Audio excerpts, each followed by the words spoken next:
Welcome back, Connect Network TV, right here on the WDCW Channel 50. Let's get up and get at 'em. If it's your first time tuning in, call your mama, call your girlfriends, call everybody because we are talking money for your business on this Saturday.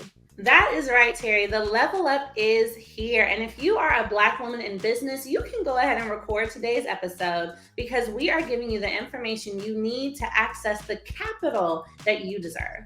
Yes, Ellie, and the numbers don't lie. Research by Harvard Business Review show that Black women are the most forceful entrepreneurs in the country, making significant impact on the economy, job creation, and innovation. However, despite their entrepreneurial prowess, Black women face systemic barriers that hinder their success.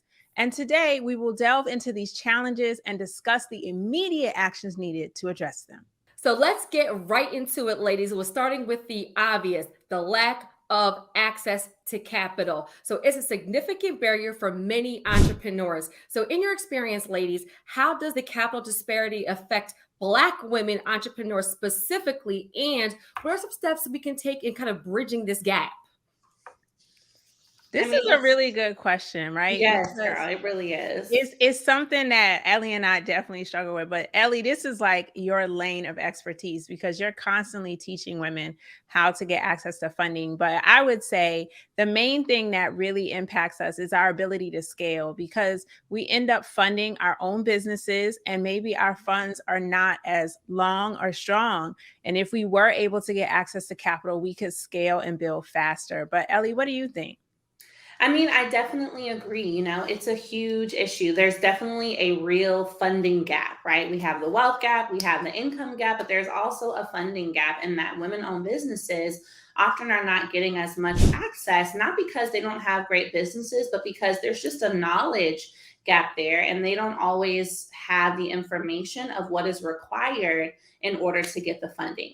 And starting a business is no small feat. The long hours, grueling effort, and unexpected challenges certainly take their toll on any entrepreneur. This is why nearly 20% of small businesses fail within the first year. The Harvard Business Review study also found that 61% of Black women self-fund their total startup, and Black women business owners who apply for funding face a 3 times higher rejection rate than that of white business owners. Can y'all believe that? Plus, on top of that, only 2% of venture capital funding in the United States goes to female founding teams, which is so true. So, ladies, what are the potential solutions to address this issue of prejudice from conventional lenders for Black women entrepreneurs to secure funding? Because we've got to keep this work going. It's not just me, it's all of us.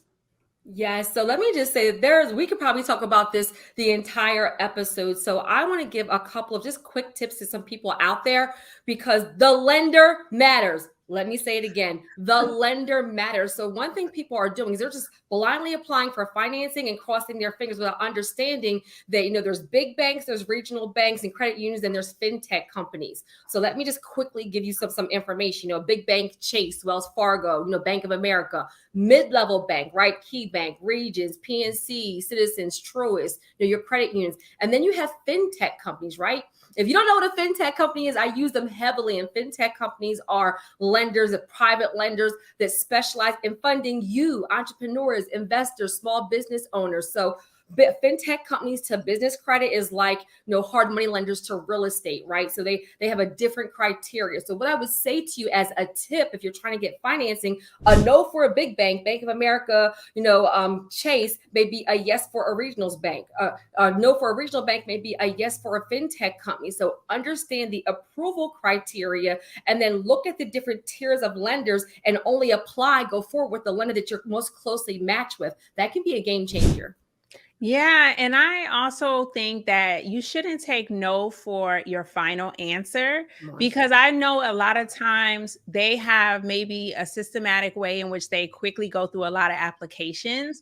But when you ask them to be reconsidered or even go into the bank in person and try to establish a relationship with a real person, they will reconsider you and treat you like an individual who is trying to build a relationship with them. So build relationships with banks that you want to do business with and lenders that you want to do business with. But if you get no, don't make that the final answer.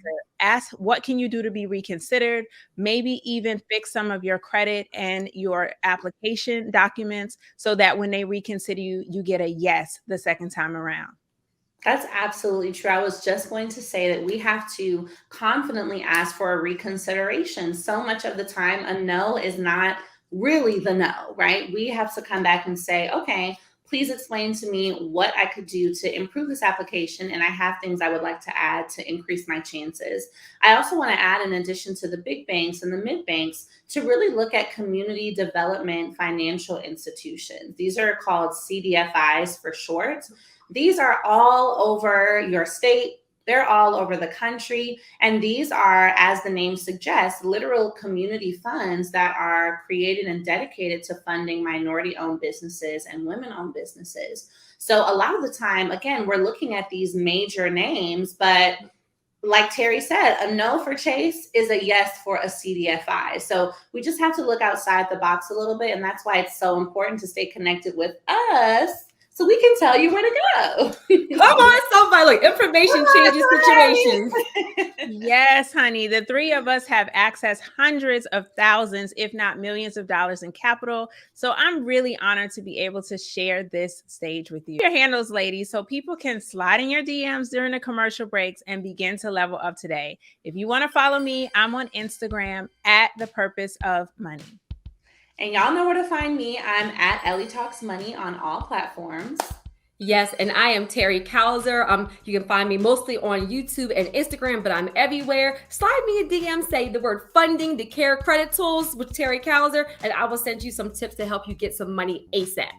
Stay with us, DMV. So up next, we are talking with Winnie Griffin. She is sharing why people pleasing can be blocking your success. Stay tuned.